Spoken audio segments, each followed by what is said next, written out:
கர்த்தருக்கு ஸ்தோத்திரம். மரித்தும் பேசுகிறான். எபிரேயர் 11வது அதிகாரம் 4வது வசனம். விசுவாசத்தினாலே ஆபேல் காயினுடைய பழியிலும் மேன்மையான பழியை தேவனுக்கு செலுத்தினான். அதனாலே அவன் நீதிமான் என்று சாட்சி பெற்றான். அவனுடைய காணிக்கைகளை குறித்து தேவனே சாட்சி கொடுத்தார். அவன் மரித்தும் இன்னும் பேசுகிறான். ஆபேலுடைய ஸ்பெஷாலிட்டியே, அவன் மரித்து போயிட்டாலும் இன்னும் அவன் செய்த செயல்கள் பேசிக்கொண்டிருக்கிறது. விசுவாசத்தினால அவனுடைய வாழ்க்கை, அவனுடைய காணிக்கைகள் நம்மளிடத்துல பேசுகிறது. எனக்கு தெரிந்த ஒரு சாட்சி, என்னுடைய இருதயத்தை தொட்ட ஒரு சாட்சி. ஒரு ஏழை விதவி தாய், வயதானவங்க, ஒரு கிராமத்துல இருக்காங்க. அவங்களுக்கு 3 மகன்கள். அவங்க இயேசு கிறிஸ்துவை ஏற்றுக்கொண்டது நிமித்தம் அந்த 3 மகன்களும் அவங்கள்ட்ட ரொம்ப சண்டை போடுகிற ஒரு நிலைமை. ஒரு நாள் சண்டை பலத்தது.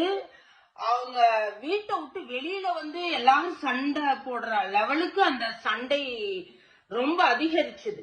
அப்ப அந்த கிராம மக்கள் எல்லாம் பாக்குறாங்க. அந்த சண்டையில அந்த பசங்க சொல்றாங்க, நீ வந்து நம்ம மதத்தை விட்டுட்டு அந்த இயேசுவை ஏற்றுக்கொண்டுடையில, நாளைக்கு உனக்குன்னு நீ செத்துட்டேனா உனக்கு மண்ணு போடுறதுக்கு, உனக்கு தீ வைக்கிறது கூட நாங்க வரமாட்டோம் அப்படின்னு சொல்லி எல்லாருக்கும் முன்னாடியும் அந்த மகன்கள் அந்த தாயை ஏசுகிறாங்க. அந்த சமயத்துல அந்த ஏழை விதவை தாய் சொன்ன ஒரு விசுவாச வார்த்தைய கர்த்தர் கனப்படுத்துறார். அவங்க சொன்ன விசுவாச வார்த்தை என்ன தெரியுமா?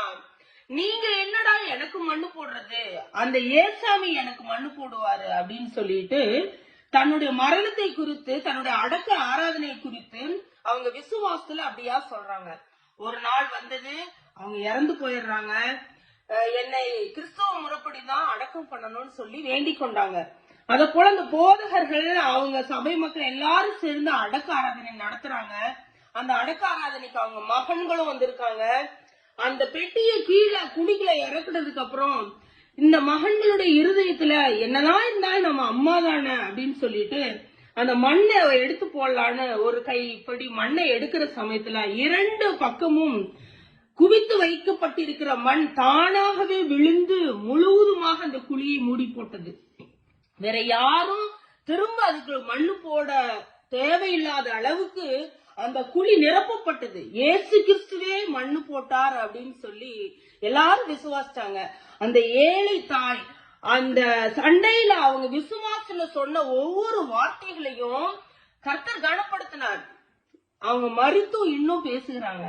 அவங்க பேர், ஊர் எதுவுமே தெரியாது. ஆனா அந்த சாட்சி இன்னும் பேசுது. கர்த்தருக்கு ஸ்தோத்திரம்.